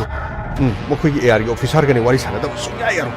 모두 나트라버디네 머펌 마시드네 아스 아이코이 소이드는 시바 따레 또리라시 어디디 빠붕 머펌 어디디기디 마타우 그럼나 아스 이봉어 쿠키 잠리 정하 묵도나 탕테도 로이 빠이드는 모이는 lep도는 레레 Madgi AR officer Singh पाउदु होंदोनदन गाड़ी मंगा तरुक चट मफम मदुद लाक्तने कोई लाइरो रोमदगी थोगलगा मखोई ट्रेनिंग के मदुद मोय पूरिनी मद अइना हिंदी गा चरा चरा चरा ngang दन मखोई ngang रमद्रदि इबुंगो अखोइदि नेपाली गा करी गा पाउ फाउना नो होनबदि इबुंगो मतम से कोई ना खोइ लेमिनारबनिना हिंदी इबुंगो साक क तोलगा इबुंगो फाजना हेक तो मोरो मेपल को कोलगा संपुट फुल साय दुनि इबुंगो पाबुंगसी सही सुम फुमंगा सुरे दुगा पाबुंगसी याम नाहा ओइना सुदुमो चिबुंगो कोइदि थबक सुरुगा चाबा मिनि हुमांग तारगा नै इबुंगो से मसलजे मतरंग कार लेरिसि सुरुगा नोमगा चारगा ने मीगी मफमदगी लुपा मसकी मकोइ लोबो जानते इबुंगो सुरुगा नोमगा चाबा सदुबो हंतकी मतांगसिदि उन्थोग साख्रे पाबुंग मखादि अस इबुंगो दुदगिदि अहिंग अनिदि आर्मी केमदु दुम लेदना मदुदगी कैप्टन लातना नखोई लोइन चलगदबने गाड़ी 13-15 अखोई मयामदो मथंग सिंगमाई रिलीफ कैम लोमद अखोई मथंग यौरक्तना सिबुंगो ngasisu sumai sum tawrisinida relief camp hangliba mafam singda club maira paibi CSO mayamna sinbidana yamna nungaina dumak leibajan awara padi thoina leiti khwaidigi pen daba haibabune imphal du su kuki singi leifamdadi security ngak laga lei अखोई मांगख्रब लम अमसुंग मालचांग पुनमक अदुदि कनाबतन ngakpi senbide haiba wafamje tarubada thamoi ase masidani bungo tana thelibase imphal dadi security no khurak khangdana leibagi mahutta shoot at side order power lauthui aduga singdana karino free de loina thargale masidani daina yam waru jari kuki naga amasung nepali ga khanaba matamda songthok tuna sangtai ne bagi acho thodang lor kiba miyoi ma idu khoisu oirimi madu khanarimi kuki ga khanaba dagi nepali ga khanaba naga singa madum khanaba macha masu je dum thoibani madu gum singji bungo khoina loina sangtai na raklibani da ado asibungo hojikti yambo yauna waba tare dana unsida chara hengani pawdi mangji sungmang manglude suruga nomaga chabani adubu hojikti siki mo paidre khutta su lupa mo paidi करी हाइदुनो कंगथि हौजिकछि जेदा लेबा फादोक अमगुमना पुखम हम पायरा गिउदे लेपगा चाक अदुम ngai लेरिजिनि यामना थमोइ सोपो वानि देबो करी हाइदुनो खंगे वाय ngalagane मिनुं सिरोइदा खाल nangdबदि यादि हाइदबदि यादि बो करी हाइगदोनो हौजिकसे यामनि लुरे मियामगि मिहुना सेमा मणिपुर लेंगांना चाउना दुमक लेरिम अदुमपु मणिपुरदा थोलिबा साथिरबा कांगलुप किरांग असिदने लेंगांना लोफम थोकप थौदांगदो मतम साना लौब ngमखिदब्रा हाइबसे हंगत नाय कोइ येंगफम थोइ नैना फम थोइ सै सिंगांग से हाइबा नतेको मदु नतदने मतम हौखरगा लोइरे हाइदना ममिंग तगी ओइना लेंगाक शासन तौबरोमदा लेंगाक प तारबदि येकनबगी मखुतने मणिपुर सोइदना काइखिनि लोइनाने मिकप मिराउ खोलतना नीलबा लमदम म हाइबदु सोइदन ओइगदोरिम करी हाइदुन ममिंग मथा दु अदा कोइना पल्लुबगी थोइदोक्तरे पुनमक्सिंग असे कथोकपना मांग थादुनने शासन तौबा म तंगाइ फदि कोइबुंगो हाइबियु पाबुं हंदकी मणिपुर थोलिबा साथिरबा कांगु किरांग असिदा मणिपुर से कांग खोंग चाइबा मिकप मिराउ खोलतना नीलबा मतम हाइबदु ओहेलेदना इरांग असे हेक खौरपदगी मतम चाना लाक्सिनना मणिपुर लेंगाना लोफम थोकप थौदांग पुनम अदो लौखिब्रा लौखिदब्रा इस मयामनदि लौदेना दुम हाइरक तौ माल ꯑꯃꯕꯨ ꯑꯣꯏꯔꯦ ꯂꯧꯈꯤꯗꯕꯗꯨ ꯀꯔꯤꯒꯤꯅꯣ ꯀꯅꯥꯒꯤ ꯊꯋꯟꯁꯤꯅꯣ ꯀꯅꯥꯅ ꯂꯧꯈꯤꯗꯕꯅꯣ ꯂꯧꯈꯤꯗꯅꯕꯒꯤ ꯀꯅꯥꯅ ꯃꯗꯨꯒꯤ ꯁꯥꯁꯟ ꯑꯗꯨꯒꯤ ꯄꯨꯝꯅꯃꯛ ꯁꯛꯇꯤꯗꯣ ꯃꯨꯟꯕꯤꯈꯤꯕ꯭ꯔꯥ ꯍꯥꯏꯕꯁꯤꯁꯨ ꯈꯟꯅꯅꯤꯡꯉꯥꯏ ꯑꯣꯏꯔꯤ ꯃꯁꯤꯒꯤ ꯃꯊꯛꯇꯅꯦ ꯚꯥꯔꯠ ꯂꯩꯉꯥꯛꯅꯁꯨ ꯀꯨꯝꯍꯩꯒꯨꯝꯅ ꯌꯦꯡꯕ ꯃꯥꯟꯕ ꯃꯑꯣꯡꯗ ꯌꯦꯡꯕ ꯚꯥꯔꯠ ꯂꯩꯉꯥꯛꯀꯤ ꯊꯧꯁꯥꯗꯕ ꯑꯁꯤꯅ ꯃꯅꯤꯄꯨꯔꯒꯤ ꯃꯁꯤ ꯄꯨꯝꯅꯃꯛꯁꯦ ꯂꯣꯏꯅ ꯇꯣꯛꯈ꯭ꯔꯁꯨ ꯃꯅꯤꯄꯨꯔ ꯃꯩ ꯍꯧꯅ ꯆꯥꯛꯂꯕ ꯃꯩ ꯑꯁꯤ ꯃꯨꯠꯊꯠꯅꯅꯕ ꯊꯕꯛ ꯂꯧꯈꯠꯄ ꯉꯝꯂꯕ꯭ꯔꯥ ꯉꯝꯗ꯭ꯔꯤꯕ꯭ꯔꯥ ꯉꯁꯤꯒꯤ ꯃꯅꯤꯄꯨꯔꯒꯤ ꯁꯥꯊꯤꯔꯕ ꯐꯤꯕꯝ ꯑꯁꯦ ꯀꯔꯝꯅ ꯑꯣꯏꯔꯛꯈꯤ ꯂꯣꯏꯅꯅ ꯃꯅꯤꯄꯨꯔ ꯊꯨꯒꯥꯏꯗꯨꯅ ꯁꯦꯄꯔꯦꯠ ꯑꯦꯗꯃꯤꯅꯤꯁꯇ꯭ꯔꯦꯁꯟ ꯇꯥꯟꯕ ꯋꯥꯐꯝ ꯑꯁꯦ ꯀꯔꯤꯒꯤ ꯂꯥꯛꯂꯤꯕꯅꯣ ꯁꯦꯄꯔꯦꯠ ꯑꯦꯗꯃꯤꯅꯤꯁꯇ꯭ꯔꯦꯁꯟ ꯇꯥꯜꯂꯤꯕ ꯑꯁꯤꯗ ꯂꯩꯉꯥꯛ ꯄꯥꯏꯕꯗ ꯌꯥꯎꯃꯤꯟꯅꯔꯤꯕ ꯀꯨꯀꯤ MLA 10 ꯃꯥꯡꯖꯤꯜ ꯊꯥꯅ ꯆꯣꯡꯊꯣꯔꯛꯄ ꯍꯣꯠꯅꯔꯛꯄ ꯑꯁꯤꯗ ꯃꯅꯤꯄꯨꯔ ꯂꯩꯉꯥꯛ ꯑꯃꯗꯤ ꯚꯥꯔꯠ ꯂꯩꯉꯥꯛꯅ ꯀꯔꯤꯁꯨ ꯍꯥꯏꯖꯕ ꯉꯝꯗꯅ ꯂꯩꯔꯤꯕꯒꯤ ꯃꯔꯝꯁꯦ ꯀꯔꯤ ꯃꯔꯝꯅꯣ ꯍꯥꯏꯕꯁꯤ ꯃꯤꯌꯥꯝꯅ ꯍꯪꯅꯔꯤꯕ ꯋꯥꯍꯪ ꯄꯥꯕꯨꯡꯒꯤ ꯋꯥꯐꯝꯁꯤ ꯌꯥꯝꯅ ꯆꯨꯝꯅ ꯍꯥꯏꯕꯤꯔꯤ ꯏꯕꯨꯡ ꯑꯗꯨꯅꯤꯗ ꯍꯧꯖꯤꯛꯀꯤ ꯃꯇꯝꯗ ꯀꯅꯥꯅ ꯀꯅꯥꯕꯨ ꯉꯥꯡꯒꯅꯤ ꯀꯅꯥꯅ ꯀꯅꯥꯕꯨ ꯆꯩꯔꯨꯅꯤ ꯉꯥꯡꯐꯝ ꯂꯩꯇꯦ ꯇꯧꯐꯝ ꯂꯩꯇꯦ ꯍꯥꯏꯐꯝ ꯂꯩꯇꯦ ꯑꯗꯨꯕꯨꯅꯦ ꯈꯟꯅꯗꯕꯗꯤ ꯌꯥꯔꯣꯏꯅꯤ ꯍꯧꯖꯤꯛ ꯌꯥꯝꯅ ꯂꯨꯔꯤꯕ ꯋꯥꯐꯝꯁꯦ ꯍꯧꯖꯤꯛꯁꯨ ꯏꯔꯥꯡ ꯑꯁꯤ ꯂꯣꯏꯕ ꯅꯠꯇ꯭ꯔꯤ ꯅꯣꯡꯃ ꯅꯤꯅꯤ ꯐꯤꯕꯝ ꯐꯠꯇꯕ ꯍꯥꯏꯕꯗꯣ ꯑꯗꯨꯃꯛ ꯑꯣꯏꯔꯤ ꯃꯅꯤꯄꯨꯔꯒꯤ ꯆꯨꯔꯆꯥꯟꯄꯨꯔ ꯀꯥꯡꯄꯣꯛꯄꯤ ꯇꯦꯡꯅꯧꯄꯜꯅꯆꯤꯡꯕ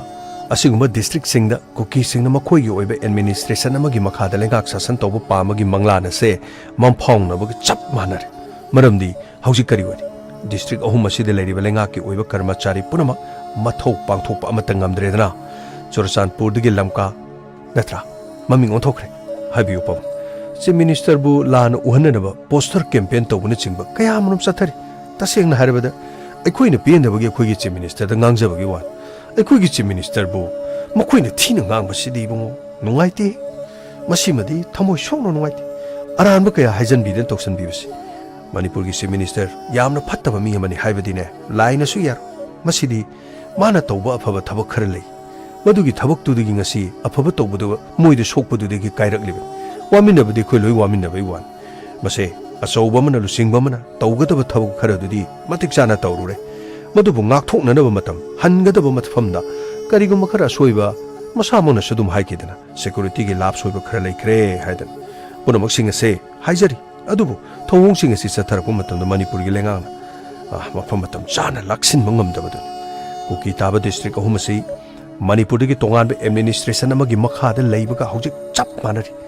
ꯁꯦꯄꯔꯦꯠ ꯑꯦꯗꯃꯤꯅꯤꯁꯇ꯭ꯔꯦꯁꯟ ꯄꯤꯗꯦ ꯍꯥꯏꯕꯒꯤ ꯋꯥꯅꯤ ꯇꯧꯊꯣꯔꯤꯕ ꯊꯕꯛꯁꯤꯗꯤ ꯁꯦꯄꯔꯦꯠ ꯑꯦꯗꯃꯤꯅꯤꯁꯇ꯭ꯔꯦꯁꯟꯒ ꯆꯞ ꯃꯥꯟꯅꯔꯦꯗꯅ ꯐꯤꯕꯝ ꯑꯁꯤꯗ ꯚꯥꯔꯠ ꯂꯩꯉꯥꯛ ꯑꯃꯗꯤ ꯁ꯭ꯇꯦꯠ ꯂꯩꯉꯥꯛꯅ ꯂꯧꯈꯠꯐꯝ ꯊꯣꯛꯄ ꯊꯕꯛ ꯑꯗꯣ ꯆꯞ ꯆꯥꯅ ꯂꯧꯈꯠꯄꯒꯤ ꯇꯉꯥꯏꯐꯗꯕꯗꯤ ꯂꯩꯔꯤ ꯃꯁꯤ ꯑꯩꯈꯣꯏꯅ ꯈꯪꯗꯕꯒꯤ ꯑꯣꯏꯔꯝꯕꯗꯤ ꯌꯥꯏ ꯃꯅꯨꯡꯗ ꯌꯥꯝ ꯇꯧꯔꯝꯕꯁꯨ ꯌꯥꯏ ꯈ꯭ꯋꯥꯏꯗꯒꯤ ꯆꯥꯎꯅ ꯁꯣꯏꯔꯤꯕꯁꯦ ꯃꯅꯤꯄꯨꯔ ꯍꯥꯏꯔꯤꯕꯁꯦ ꯈ꯭ꯋꯥꯏꯗꯒꯤ ꯆꯥꯎꯅ ꯁꯣꯏꯔꯤꯕꯁꯤ ꯁꯦꯟꯇꯔꯅ ꯀꯔꯤ ꯄ꯭ꯂꯥꯟ ꯇꯧꯔꯤꯕꯅꯣ ꯍꯥꯏꯕꯗꯨ ꯑꯩꯈꯣꯏꯅꯁꯨ ꯈꯪꯗꯦ ꯂꯩꯉꯥꯛꯅ ꯃꯐꯝ ꯃꯇꯝ ꯆꯥꯅ ꯃꯅꯤꯄꯨꯔ ꯊꯨꯒꯥꯏꯅꯕ ꯍꯣꯠꯅꯔꯤꯕꯁꯤꯡ ꯑꯁꯦ ꯑꯐꯣꯡꯕ ꯌꯦꯛꯅꯕꯁꯤꯡ ꯑꯥꯏꯟꯒꯤ ꯃꯇꯨꯡ ꯏꯟꯅ ꯆꯩꯔꯥꯛ ꯄꯤꯅꯅꯕ ꯊꯕꯛ ꯂꯧꯈꯠꯇꯕꯒꯤ ꯐꯤꯕꯝ ꯑꯁꯤꯗꯒꯤ ꯑꯣꯏꯔꯛꯄꯅꯤ ꯍꯥꯏꯕꯁꯨ ꯌꯥꯏ ꯃꯔꯝ ꯑꯁꯤꯅ ꯑꯁꯣꯏꯕ ꯀꯔꯤ ꯂꯩꯔꯤꯕꯒꯦ ꯑꯔꯥꯟꯕ ꯀꯔꯤ ꯂꯩꯔꯤꯕꯒꯦ ꯍꯥꯏꯕꯗꯣ ꯍꯪꯒꯠ ꯌꯦꯡꯗꯨꯅ ꯆꯨꯝꯊꯣꯛꯅꯕꯒꯤ ꯍꯣꯠꯅꯕꯒ ꯂꯣꯏꯅꯅ ꯍꯧꯖꯤꯛ ꯊꯣꯛꯂꯤꯕ ꯁꯥꯊꯤꯔꯕ ꯀꯥꯡꯂꯨꯞꯀꯤ ꯏꯔꯥꯡ ꯑꯁꯦ ꯃꯁꯤ ꯂꯣꯏꯁꯤꯟꯗꯨꯅ ꯇꯪꯗꯨ ꯂꯩꯇꯥꯕ ꯃꯅꯤꯄꯨꯔ ꯑꯃ ꯑꯣꯏꯍꯟꯅꯕ ꯂꯩꯉꯥꯛꯅ ꯂꯧꯈꯠꯐꯝ ꯊꯣꯛꯄ ꯊꯧꯗꯥꯡꯁꯤꯡ ꯑꯗꯣ ꯄꯨꯟꯅ ꯂꯧꯈꯠꯍꯟꯅꯤꯡꯉꯤ ꯑꯗꯨꯒꯅꯦ ꯆꯤꯡꯗꯁꯨ ꯇꯝꯗꯁꯨ ꯇꯣꯉꯥꯟ ꯇꯣꯉꯥꯟꯅ ꯑꯃꯒ ꯃꯥꯟꯅꯗꯕ ꯃꯑꯣꯡꯗ ꯂꯩꯔꯤꯕꯁꯦ ꯃꯁꯤ ꯑꯣꯟꯊꯣꯛꯅ ꯅꯨꯡꯉꯥꯏꯈꯤꯗ꯭ꯔꯦ ꯃꯁꯤꯃꯇꯪ ꯆꯞ ꯃꯥꯟꯅꯅ ꯆꯤꯡꯗꯁꯨ ꯇꯝꯗꯁꯨ ꯂꯣꯁꯤ ꯆꯞ ꯃꯥꯟꯅꯅ ꯆꯠꯍꯟꯅꯤꯡꯉꯤꯅꯦ ꯏꯕꯨꯡꯉꯣ ꯄꯥꯕꯨꯡꯒꯤ ꯋꯥꯐꯝꯁꯤ ꯌꯥꯝꯅ ꯁꯦꯡꯕ ꯑꯆꯨꯝꯕ ꯋꯥꯐꯝ ꯉꯥꯛꯇꯅꯤ ꯆꯨꯝꯃꯤ ꯑꯗꯨꯕꯨ ꯄꯥꯕꯨꯡ ꯆꯤꯔꯕ ꯇꯥꯟꯐꯝꯁꯤꯗ ꯍꯧꯖꯤꯛ ꯑꯩꯈꯣꯏ ꯃꯤꯌꯥꯝꯅ ꯄꯦꯟꯗ꯭ꯔꯦ ꯍꯥꯏꯗꯨꯅ ꯂꯩꯉꯥꯛ ꯑꯁꯤ ꯊꯨꯒꯥꯏꯔꯨꯕꯗꯤ ꯌꯥꯝꯅ ꯂꯥꯟꯕ ꯑꯣꯏꯒꯅꯤ ꯃꯁꯤꯅ ꯑꯩꯈꯣꯏ ꯄꯨꯝꯅꯃꯛꯇ ꯍꯦꯟꯅ ꯑꯋꯥꯕ ꯀꯌꯥ ꯃꯔꯨꯝ ꯑꯣꯏꯔꯛꯄꯁꯨ ꯌꯥꯏ ꯑꯃꯕꯨ ꯑꯣꯏꯔꯦ ꯂꯩꯉꯥꯛ ꯑꯁꯤ ꯄꯥꯝꯕ ꯑꯃꯁꯨꯡ ꯄꯥꯝꯗꯕ ꯍꯥꯏꯕꯗꯨꯗꯤ ꯏꯂꯦꯛꯁꯟꯒꯤ ꯃꯇꯝꯗ ꯃꯤꯌꯥꯝ ꯄꯨꯝꯅꯃꯛꯅ ꯂꯦꯞꯄꯗ ꯃꯤꯌꯥꯝꯒꯤ ꯍꯛ ꯑꯗꯨꯕꯨ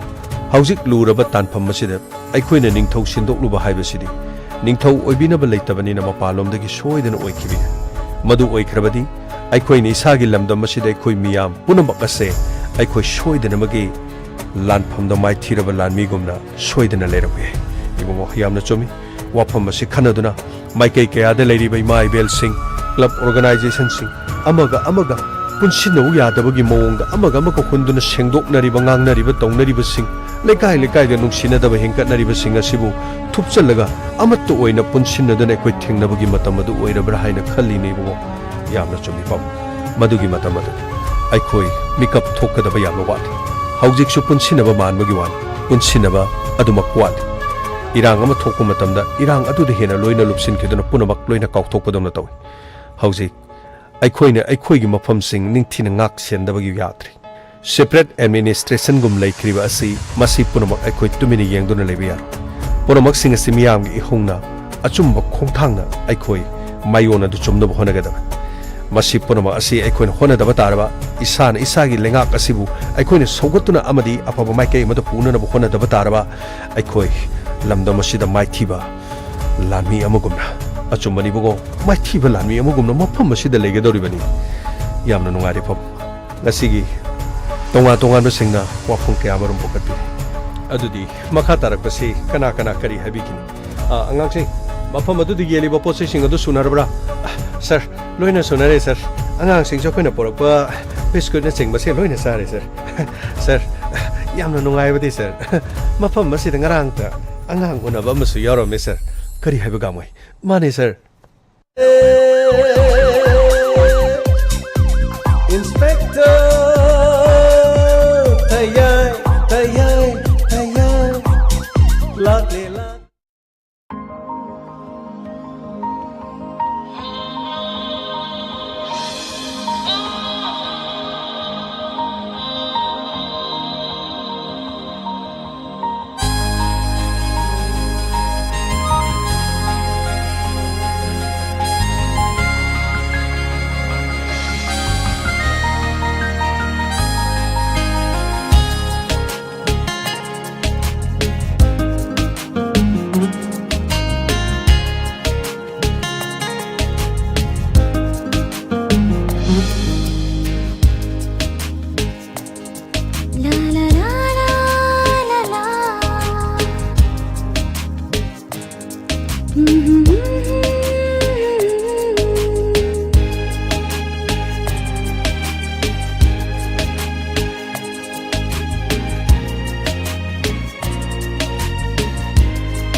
Anana thagachari ngasigi Inspector Tayai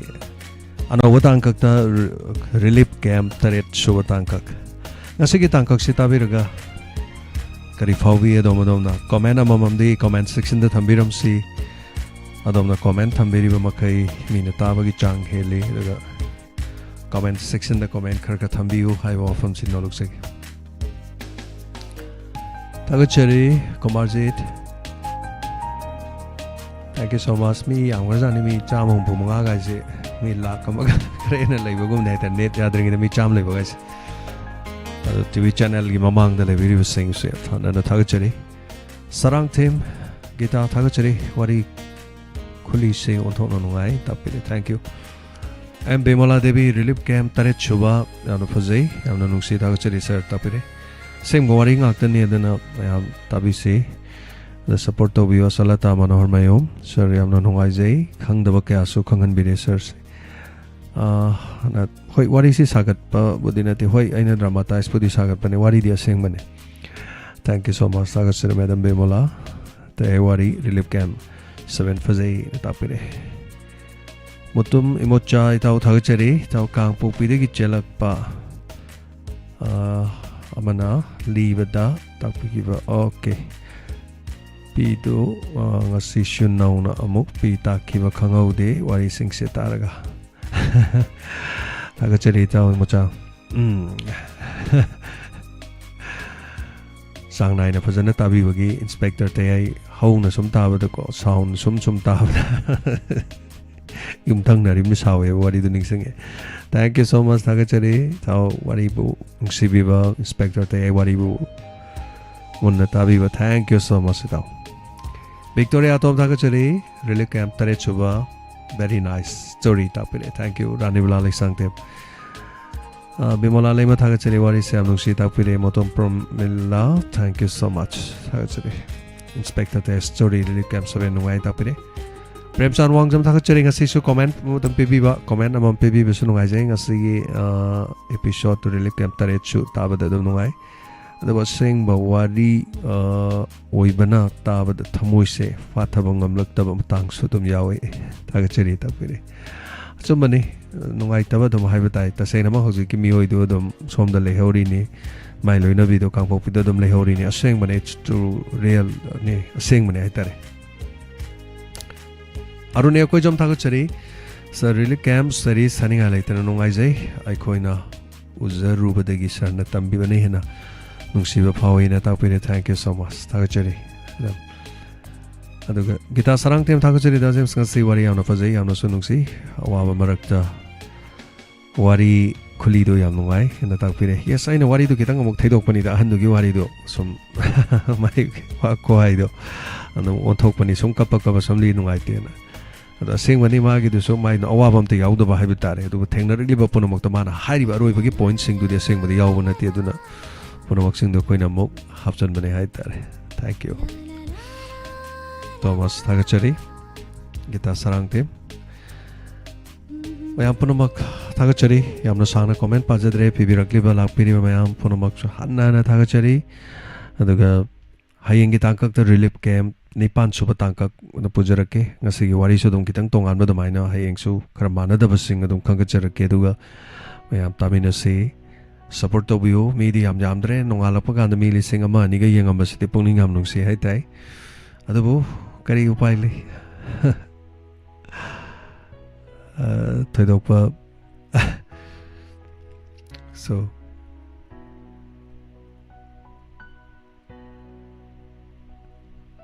thank you so much Thagachari mayam hayengi wari amungai minerasi mayam panamak Thagachari support to biu mayam panamak aduba thengla basu thengna mayam pana yobi basagidam Thagachari icecom da